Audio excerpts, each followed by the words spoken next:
This year's theme, the unequal impacts of nuclear weapons, will explore the disproportionate impacts that nuclear weapons have on women, children, our indigenous communities, and our communities of color.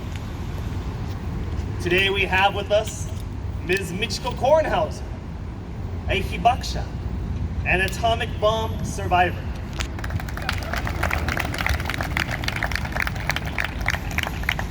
We also have with us today Patricia Hoover, a Hanford downwinder.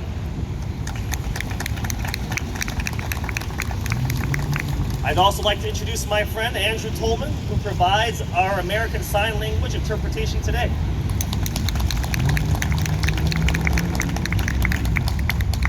My name is Kurt Ikeda. I am a second generation Japanese American, which means that my mother and father are from Japan. My family was on the other side of the war from a lot of you. And living in Japan, for them, while over 120,000 people of Japanese ancestry were incarcerated in American concentration camps. As the education manager of the Oregon Nikkei Endowment, I welcome everyone to our Bill of Rights Memorial. Here at the Japanese American Memorial Plaza, where we commemorate lives today. Now at this time, I'd like to welcome and bring to the stage Reverend Andrea Cano to the stage for our opening invocation. Reverend Cano is an ordained minister with the United Church of Christ and an interfaith practitioner. She has served the people of Oregon as the chair of the Oregon Commission on Hispanic Affairs and currently as a member of the Quality of Life and Palliative Care Advisory Council for the Oregon Health Authority. Most importantly, she is a wife, a mother, a grandmother, and chaplain. Please help me in welcoming Reverend Andrea Cano.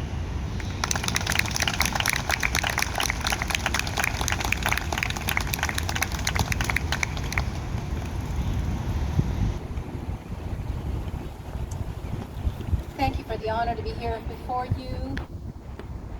As we gathered with the drum beating, a cadence and the heartbeat of the first peoples of this region. And here we meet on their lands. And also on the site shrouded by trees, a site of profound honor and remembrance of the Japanese American community. This afternoon, we call upon the Holy One of many names, the sacred, the Kami, the Pachamama, the Gaia, the Sophia, and the science that breathed us into being, breathed us into family and community. Sacred One, inspire us anew as we gather as an intercultural community with rich dimensions of our prismatic selves, keepers of the ways and values of our ancestors, and ever advocates for what is right and just for our people, for all people. Open our eyes and hearts for mutual compassion and empathy as we grieve the 200,000 people who perished and countless others harmed during the devastating bombing 74 years ago in Hiroshima and Nagasaki.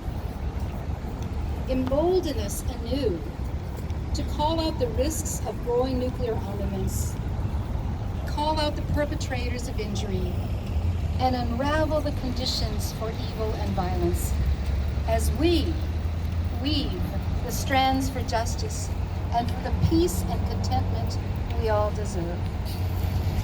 Lastly, may we inspire one another with deep, embracing empathy as we listen to the words and even the silences shared among us today.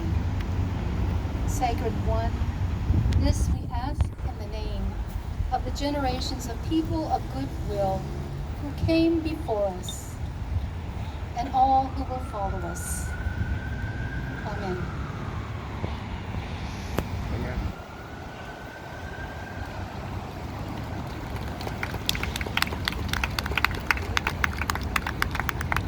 Thank you, Reverend Cano.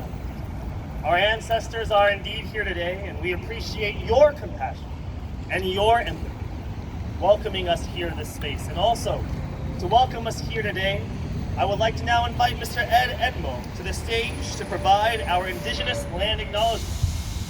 Edmo is a Shoshone Bannock poet, playwright, performer, traditional storyteller, tour guide, and lecturer on the Pacific Northwest tribal culture. He is a consultant to the Smithsonian Museum of the American Indian and a recipient of a National Endowment for the Arts grant. A father and our guide for today, please help me in welcoming Mr. Edmo.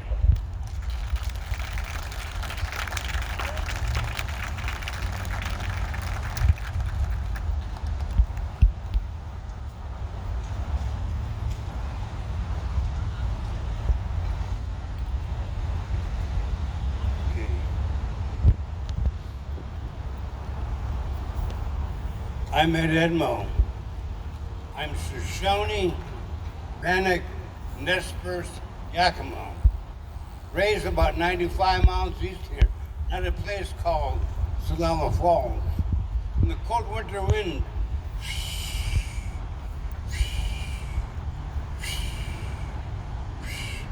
was blowing down from eastern Oregon through the Columbia River Gorge. I'd become the many quilts made by loving hands, by mom, aunties, and grandma. There'd be the crackling of fire in a wood stove. My father would tell me stories. I thought I was getting stories, and I'm realizing that my culture handed down from generation to generation. Later on, I want to help me tell a legend, everyone, and begin with the nude cow. Songs that bring fair weather. You whose day it is, make it beautiful. Get out your rainbow colors so it'll be beautiful. You whose day it is, make it beautiful. Get out your rainbow colors so it'll be beautiful. The Kalapuya lived in Oregon City, south of Eugene. At Palliative lived around Tualatin Plains. Mary's River, Kalapuya, lived in Corvallis area. Santiam lived on the Santiam River. Kalapuya proper lived in the Eugene area. Women were chiefs. If a slave, more like a servant, not like when you think about beating and hurting, more like a servant married into the tribe, they would lose their slave status. The new moon. Long time ago when the people saw a brand new moon, they spoke to it and said, we are still here alive, here yet. You said you have come out again. We're still here alive, here yet. Blind people had a job also. They made arrowheads. The shaman said the land's gonna be black. They were perplexed what he meant. And the pioneers, they plowed the earth in Willamette Valley, the earth turned over, turned black. They saw what he had prophesied. A long time ago, there were no Willamette Falls. Coyote Meadowlark decided to make a falls. Coyote made a long rope. They walked down to Salem. Meadowlark said, let's make falls. She spoke Kalapuya, but he didn't understand Kalapuya. Only understood Clackamas. He thought she said, let's change animals to stones. She said, animals into stones. They walked to Oregon City in by sign language. Said, let's make falls. They grabbed the rope and made the falls. The elders tell me on the west side of the falls, there was a stone with bird prints in it to show you that story is really true. When they built the canal, they covered up that stone. You know, a long time ago, there was no Columbia River. Oh, that's the Santiam thing. No Columbia River. You came out there was a great big lake. If you believe science, they talk about the Missoula flood, where a glacier melted 3.5 million years ago, forming the rivers and lakes in the northwest. But that's science. I don't know what an Indian say. Coyote took a big stick to the top of the mountain and dug. and sang a powerful song. Everyone gets to stick out, help them say it. Gets to stick up, help them say it. Coyote took a big stick to the top mountain, dug and sang a powerful song. Help me say it, everyone. Coyote took a big stick to the mountain, dug and sang a everyone. Coyote took a big stick to the mountain, dug and sang a powerful everyone. Coyote big stick to the mountain, dug and sang a powerful song. Coyote big stick to the mountain, dug and sang a powerful song. Coyote big stick to the mountain, dug and sang a powerful song. Coyote big stick to the mountain and dug and sang a powerful song. Underwater broken, well, Indians call it Chihuahua, means big river. The Columbus River, big river, right? Animal people moved on to the riverbanks to be closer to the water. Coyote for himself. He made Chihuahua. He saw animal people didn't have much to eat. They were cut the ocean. Saw many salmon. He used his power. Told the salmon to swim upstream. That's how Coyote made Chihuahua. That's why the salmon swim upstream. And that's a Caldwell legend. Thank you for listening. I hope.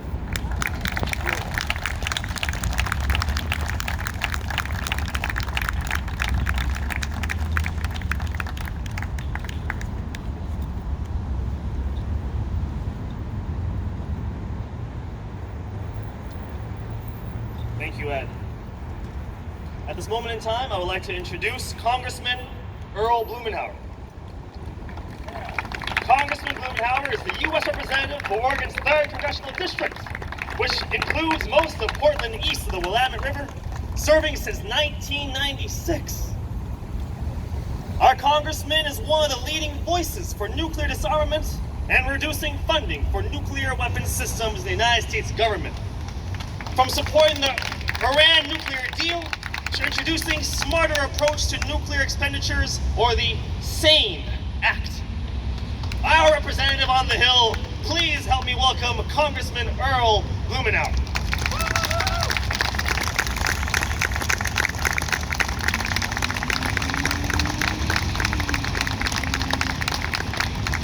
Thank you, Kurt. Thank you for the kind introduction. Ed, always inspirational and a reminder of what we're doing here and what comes before.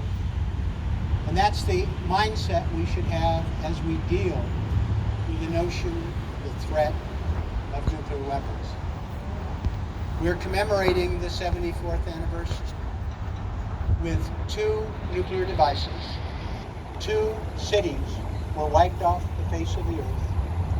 Over 214,000 people died. Sadly, there are some lessons, I think, that have not yet been learned.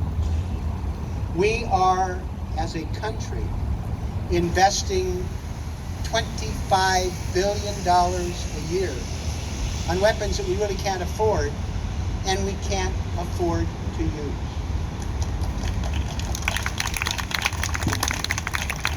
We need to have opportunities like this to reflect on, sadly, the fact that we are backsliding.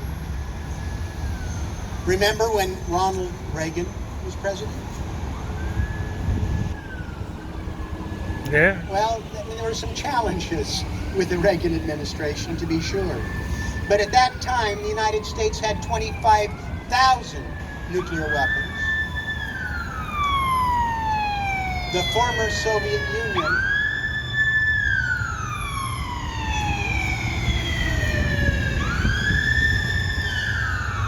had 30,000 nuclear weapons.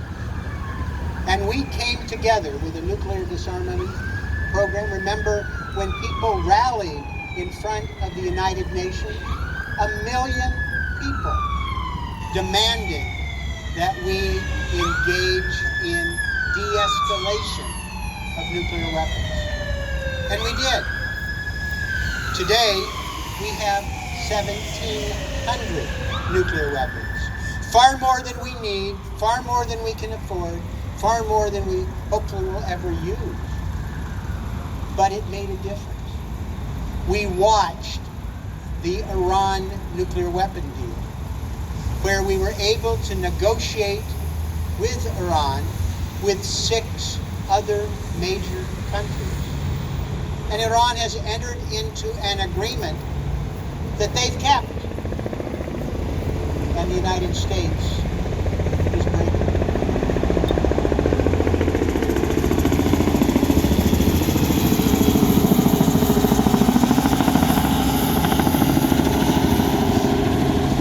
What a lesson that is to the leader of North Korea, that our president thinks is a really good guy, in terms of being able to encourage them not to negotiate, not to move forward with the weapons. They say you make a deal with the United States, and the United States will break it. It's a message to them to continue with their nuclear development. But we can make a pivot. We can focus on a nuclear-free future. We're embarked on a situation now in the United States where not only are we spending $25 billion a year on nuclear weapons we don't need, they are upgrading, expanding. We're withdrawing from treaties, and we are committing ourselves to a $1.5 trillion expansion over the course of the next 30 years. I sincerely believe that the American public is on our side. 80% of the American public believe that we ought to be de-escalating, reducing our nuclear weapons. We have not been able to make the battle, however, connecting the dots with the general public about the insanity that's going forward now, with the nuclear triad, investing in it. I am hopeful that commemorations like this enable us to engage with the public to understand that nuclear weapons do not make us any safer. Amen. We are one miscalculation, one mistake, or one misguided action out of the tweeter-in-chief that could plunge us into a catastrophic nuclear conflict. We don't need them. We can't afford them. And there are far better approaches for us to undertake. I deeply appreciate your being part of this commemoration. We've not used nuclear weapons in 74 years.